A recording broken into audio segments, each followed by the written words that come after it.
Hi, my name is Karin Leibbrandt, founder of Equitopia. I'm here with Dr. Joanna Robson. We've travelled to the beautiful land of Holland to meet up with Dr. Karin Leibbrandt, who will be showing us her training techniques to facilitate balanced movement and posture of horses.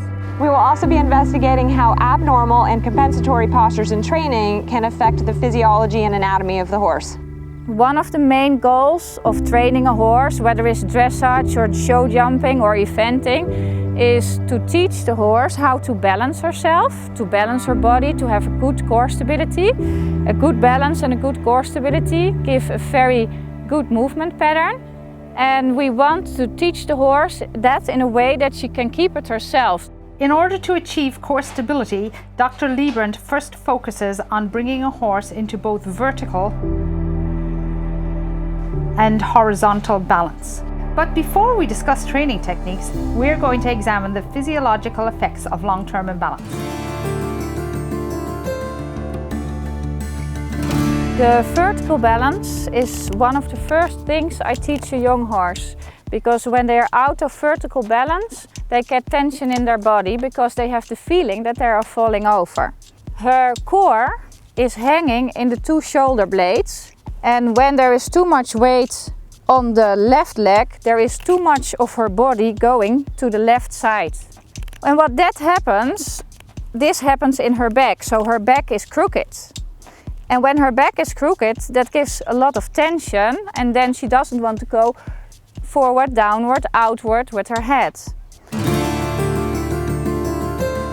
When a horse is horizontally out of balance, that means there is too much weight on the front legs and the hind legs are carrying too less weight. And what happens then is that the horse is making short strides. That means the front leg doesn't go that way but is just going like this. And the time that the front leg is under the body is longer than the time it is in front of the body. So the front leg is landing before it is correctly extended. And that means if the leg is correctly extended, it lands like it should be. But when the horse is like this, it lands on the toe. And then it lands on the back part of the hoof. And then the horse is shifting his weight. The front legs carry too much weight. The angle of the leg is incorrect, so you have more pressure on the tendons, but also more load for a longer period of time. So because there's too much weight, they have to put the front legs down on the ground as quickly as possible. And because they land so hard and the leg is extended, you don't have any shock absorption anymore. Besides the problems here, you can also get problems in the navicular area. So what happens then is that they can get injuries, chronic injuries, because there's overload of the tendons for a long period of time.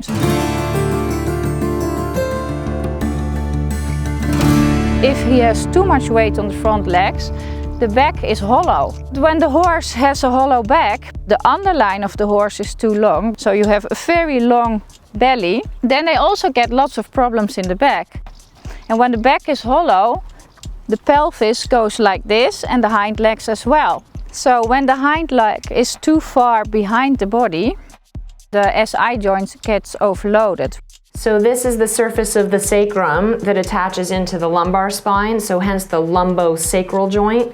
And then the sacroiliac joints is where the sacrum joins into that ilial wing. Here are the paired sacroiliac joints on a mature horse pelvis.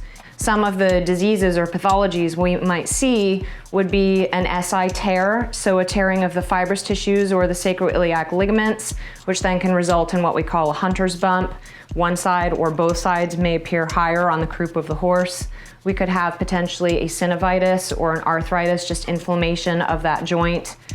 This is a fairly normal structure of the sacrum as it joins into the ilium.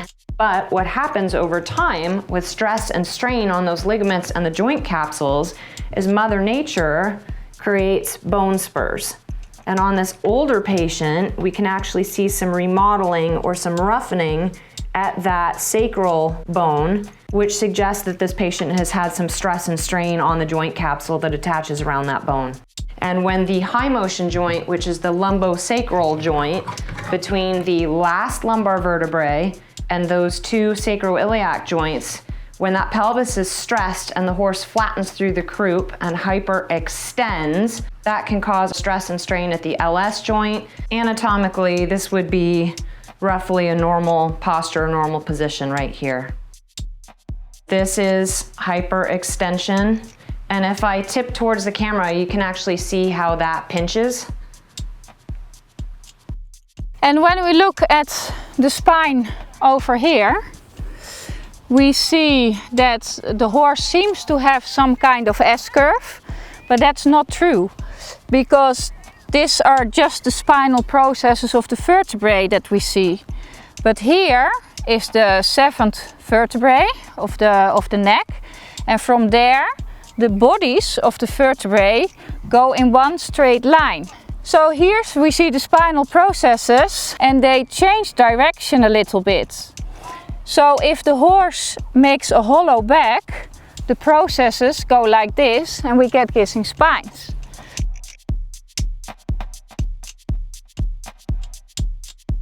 So we can also get kissing spines over here. So we can find it here and we can find it here. Because when a horse puts his neck up like this, you see that he doesn't like it. The back is really getting hollow. But when I do like this, the back is also pretty hollow. Only when I do this, we get a little bit of flexion of the back. But then we really need the neck to be very long with the nose out.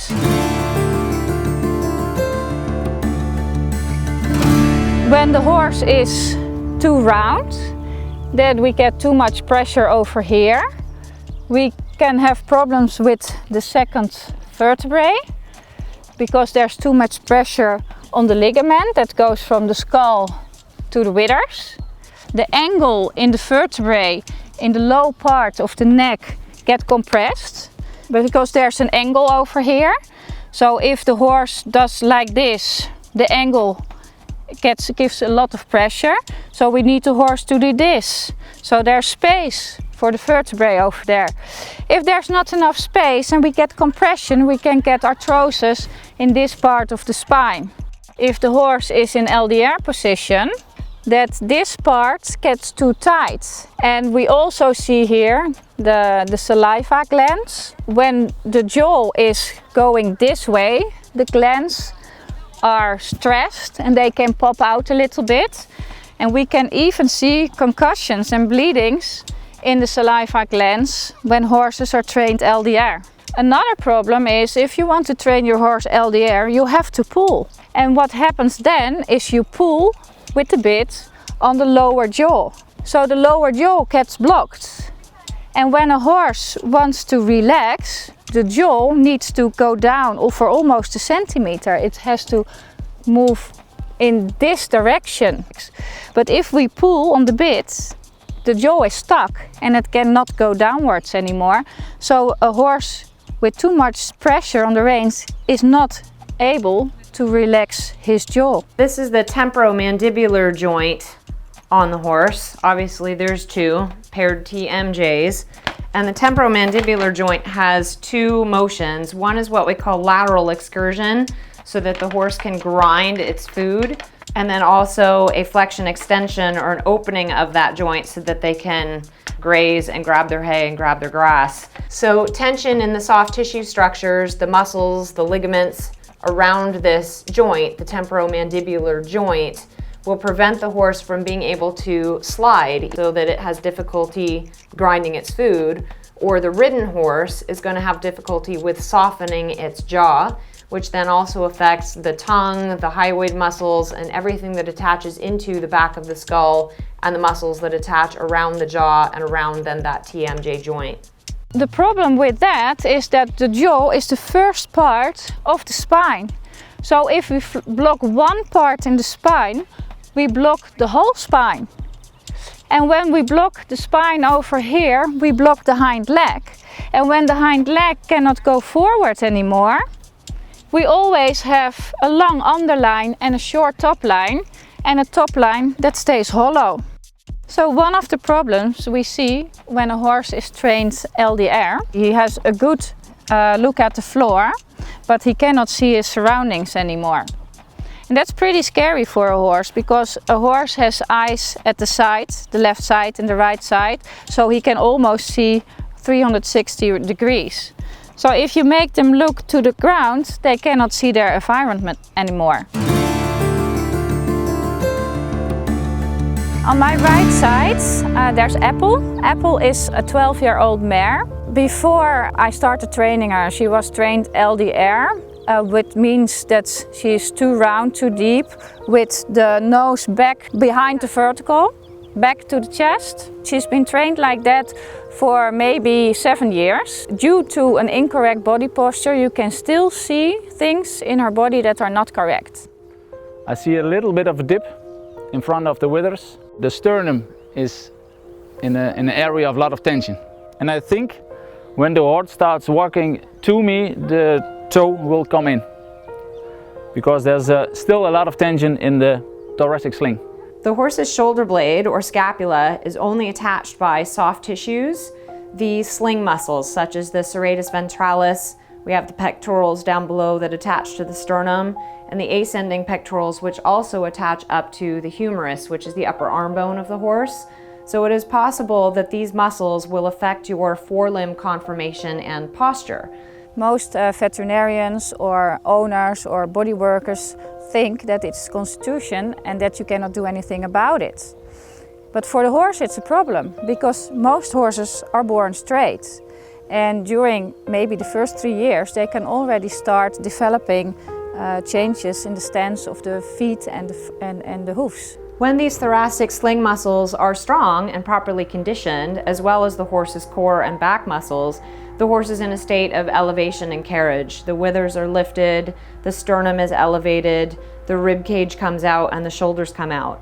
If that patient has a rehabilitation or an injury, or is ridden hollow incorrectly, had a neck high and the back hyperextended, it is possible then, because these shoulders are only attached through those soft tissues, that those soft tissues begin to drop, and the horse's center or core will actually begin to drop between those shoulder blades. The entire thoracic sling becomes weak, the shoulder blades will rotate, the elbows may rotate, and we can see those postural changes such as toeing in and toeing out. These are actually the front feet of the horse, the shoulders and the elbow. The toe comes in, elbow comes out, shoulder comes in. You start to walk like this. Better would be this. As a body worker, I can loosen up all the tension around here. Then the horse can start to breathe again, because his shoulders come down and the withers come up. By working with horses a lot and do a lot of body work, we found that if you release the low cervical and the first thoracal parts, the balance of the legs get normal again, and then you have to change the feet as well. So it's all together, the feet, the way of riding, the way of breathing, the way of thinking. You have to tell all that to the owner. He has to think in a different way. Let the horse breathe again. Let the horse be happy again.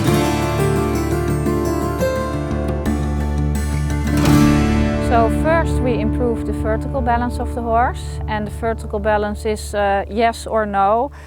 When you're out of balance in the vertical plane and we put you straight, and you are in balance. It's not almost in balance, it's yes or no. So what I prefer to do is, when a horse is carrying more weight on his left front leg, and there's a lot of weight in my left rein, I just ask the right rein and release the left rein in order to get equal pressure on both reins.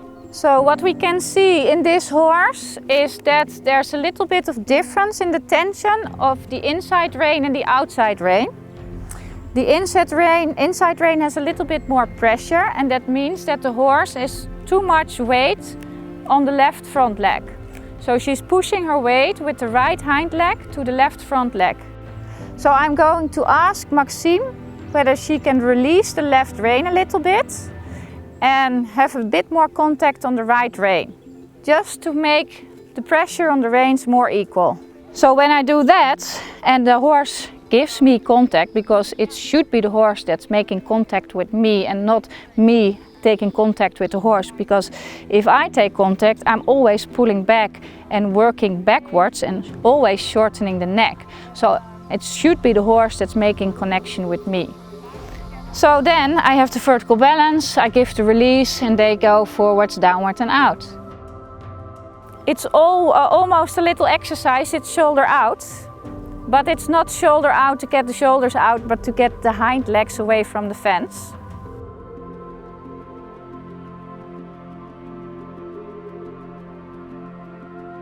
So what happens when Maxime takes more contact on the outside rein is that the horse is bending to the outside. The hindquarters go from the fence more to the inside, and the hindquarters get straight behind the front legs. And as soon as we feel that her weight is from the inside front leg to the outside front leg, and her hindquarters are from the outside straight behind the front legs, we release the horse, and she wants to take more pressure on the outside rein because she's in vertical balance right now. Yeah, very good. And now you release. And when we do that, at first the horse is bending with her neck too much to the outside, but when she does so, she will get her weight from her inside front leg to her outside front leg, until the weight on both front legs is equal. And as soon as that happens, the horse will choose herself to go into FDO, forward, downward and out position. Because when her weight is equally divided over the two front legs, she can relax her back. So when Maxime releases the horse completely, when she is in a good vertical position and in a good enough horizontal position, the horse will remain in the same rhythm, and she will keep on having the same strides, like this. Very good.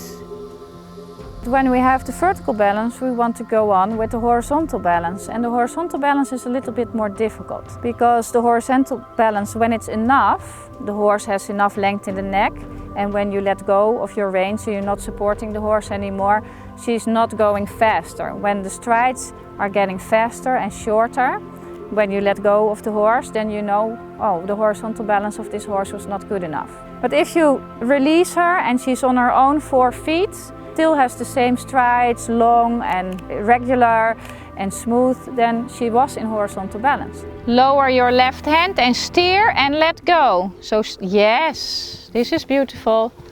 But in time we want to improve it. We want more weight to the hind legs. But first we need the vertical balance and the horizontal balance with a lot of length in the neck, so the back can flex. And when the back is flexed, we can start to shift the weight to the hind legs. What we're going to show now is the weight shift of the horse. And we'll do it in a horse that is standing, so that's a little bit strange, but we're just going to try it. So what we first need is the length of the neck. And what most people think is that if we give length of the neck, that the back goes up. And that's true, but it's not a lot. As you can see, Maxime is not really going up. But when I ask the horse to make a wither lift, you can really see the difference. So just getting the head and the neck in the right posture is not enough. We have to train the horse to lift the withers. So how can we do that? First, we have to make the horse aware that it is possible to shift some weight to the hind legs without moving. So we have to combine that all together, that she can shift her weight to her hind legs, that she needs enough length in the neck, and that she has to lift the withers. So how does a horse lift the withers? By closing the underline. That means that the front leg and the hind leg have got to come closer together. And one of the things we can do is ride a circle. And the first thing we want is that the horse keeps her weight equally over both front legs. So we're not asking her to bend her in the neck, we're going to ask her to bend in the core. Because if she bends in the neck, she doesn't have lateral flexion, she's just bending in the neck. As soon as this horse turns the front legs, we will release the outside rein, because when the horse is with the front legs and the hind legs on the line of the circle, she has lateral flexion in the core. If we make the circle smaller, she has to do more lateral flexion and more closing the underline of her body. And when she closes the underline of her body, she has more flexion of the back. And when she has more flexion of the back, she can put more weight from the front legs to the hind legs. So now the horse is changing her posture of her head and her neck, not because we asked her to do so, but because she changed her horizontal balance. She made more lateral flexion and she closed the underline of her body. Release her, but push her away from you with your body. Yes, that's good. Yes, and give. This is good. I want the nose a little bit more out, and that is on your left rein. Very good, very good. Very good. The horse gets stable and he wants to go into forward, downward and out position. What we're going to do now is to ask the horse, by a little bit pulling back, to change the position and get the nose a little bit behind the vertical. And what we already see is that the horse is getting crooked. She's falling on the left shoulder again, and she's having a lot of resistance. She has a lot of tension now in the muscles. She's moving her mouth a lot. Her ears are a little bit stressed, her eyes are stressed, and what she's doing now is a lot of extension in the back. So what most people think is that if you put the head of the horse down, the back will come up and the back will flex, but that's not true. Only if there is enough length in the neck, the back will flex. The other way around, if the neck is too short, you always have extension in the back, and the pelvis has extension and the hind legs will go behind the body instead of underneath the body. But we still see that the strides are very short. So instead of making long strides with the front legs, she makes very short strides. And if you make very short strides with your front legs, you also make short strides with your hind legs. It's not possible to do it in another way. So when you make the neck short, you have short strides and the hind legs cannot come under the body. And now give her length in the neck. Yeah, let her go. More. And we immediately see the change in the movement pattern. And we see the change in her face. This is very good, Maxime. Give her a complete stretch. Very good. We still have a horse that's in balance, not in balance, in balance, not in balance. But the longer we train her today and in the future, she will keep her balance herself.